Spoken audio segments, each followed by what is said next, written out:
Paolo Avellino nananabik na makita si Kim Chiu ngayong weekend at Bella Padilla nag-launch ng kanyang sariling makeup line. Unang araw pa lamang ng linggo ay wari ba'y nais ng hatakin ito ni Paolo Avellino. Bukod kasi sa naging busy siya sa kanyang mga ganap out of town, ay busy din naman ng kanyang better half lab team na si Kim Chiu nitong mga nakaraang linggo. Kaya naman sa mga naging lakad nila at ganap ngayong linggo ay magkahiwalay sila ni Kim Chiu.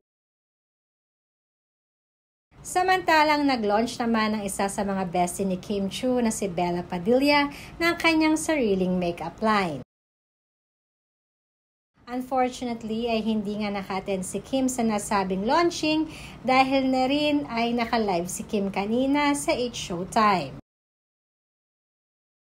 Ayon na din sa aming source ay na-miss nga di umano nitong si Paolo Avellino si Kim Chiu sa naging mall tour niya kamakailan lamang sa Davao. At dahil marami talaga ang nag-request na bumalik si Paolo sa pangalawang pagkakataon, na sana this time nga ay kasama na si Kim Chiu. Panigurado ngang miss na nila ang isa't isa. At dahil tuwing weekend nga lang sila madalas nagkikita, ay hindi na nga makapaghintay pa na magkasamang muli silang dalawa.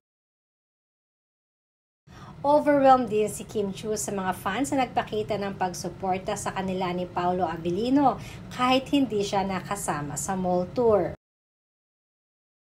Automatic na daw kasi na pag andyan si Paolo ay syempre dapat kasama rin si Kim Chiu.